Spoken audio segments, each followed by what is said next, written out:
धर्म प्रेमी बंधुओं नमस्कार। आज पौष मास की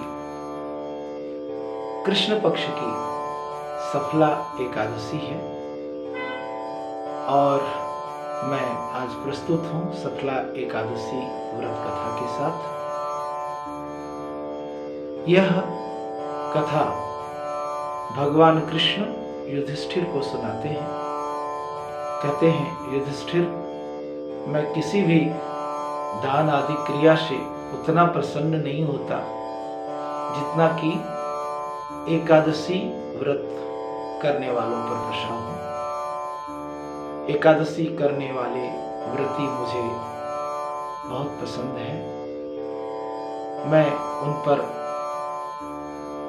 प्रसन्न होता हूँ और इस सफला एकादशी का महात्म्य भी भगवान कृष्ण युधिष्ठिर को सुनाते हैं कि प्राचीन काल में चंपावती नामक एक नगर था जहां महिष्मान नाम के राजा राज्य करते थे।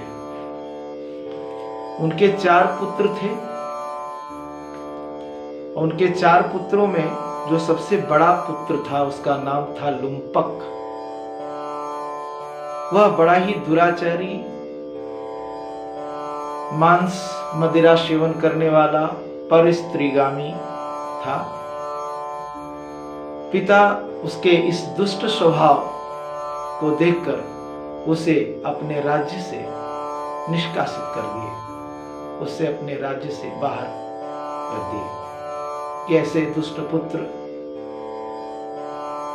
को रखने से कोई फायदा नहीं, ऐसे दुष्ट पुत्र को अपने राज्य से बाहर निकाल देना चाहिए। बाहर निकाल देने के बाद वह लुम्पक जंगल में, वन में चला गया। वहां वन में एक पीपल का पेड़ था। उसी पीपल पेड़ के नीचे रहने लगा, उसी को अपना निवास स्थान बना लिया। वह पीपल का पेड़ भगवान को बहुत प्रिय है। भगवान को पीपल का वृक्ष बहुत ही प्रिय है और वह पीपल का पेड़ देवताओं का क्रीड़ा स्थल भी था।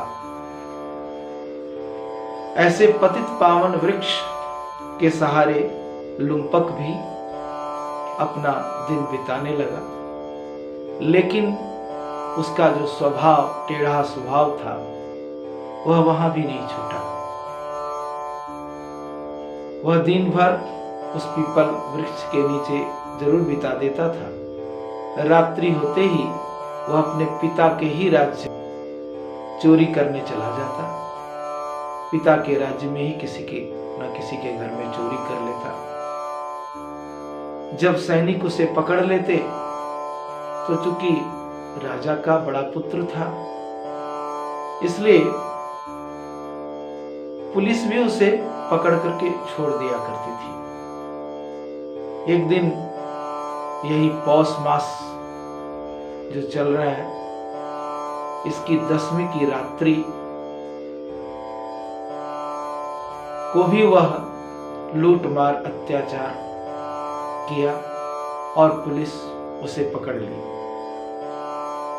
पकड़ करके उसके जो भी वस्त्र थे उसको उतार कर नंगा करके फिर जंगल की ओर भेज दिया, छोड़ दिया। वह बेचारा नंग धड़ंग अपना वही पुराना स्थल पीपल के पेड़ के पास शरण में चला गया। हेमगिरी से शीतल पवन, ठंडी हवा चल रही थी। ये पूस का महीना और ठंडी हवा, शरीर पर कपड़े नहीं। वो ठंडी हवा का असर हुआ। उसके अंगों में गठिया रोग प्रवेश कर गया। उसके हाथ पैर अकड़ गए। सुबह जब हुआ तो थोड़ा दर्द कम हुआ, तो भूख सताने लगी। अब भूख तो सता रही थी, लेकिन अभी उसके पास कोई उपाय भी नहीं था, कुछ करने में असमर्थ था। न ही उसमें इतनी शक्ति थी कि वृक्ष पर चढ़ करके कुछ फल को तोड़ करके वो खा सके। इसलिए जो भी पेड़ से फल गिरे हुए थे उसे चून बेचकर लाया और बोला कि हे प्रभु, ये वन के जो फल हैं इसको आप ही भोग लगाइए, मैं तो भूख हड़ताल करूंगा और भूख हड़ताल करके अपना शरीर का त्याग कर दूंगा, क्योंकि ऐसे जीवन से तो मृत्यु ही भली है। एकादशी का दिन था, उसे रात्रि भर भूख के मारे नींद भी नहीं आई। सुबह हुई तो एक दिव्य घोड़ा, एक दिव्य अश्व आकाश से उतरता दिखाई दिया और वह दिव्य अश्व उसके सामने आकर के प्रकट हुआ। आकाशवाणी हुई। प्रभु नारायण ने आकाशवाणी में कहा कि तुमने जाने अनजाने में आज एकादशी व्रत किया, इसके प्रभाव से तुम्हारे जो भी पाप थे वो नष्ट हो गए। अब तुम इस अश्व पर सवार होकर के अपने पिता के पास चले जाओ। वहां पर जाने के बाद तुमको जो राज्य है पिता तुम्हें समर्पित कर देंगे।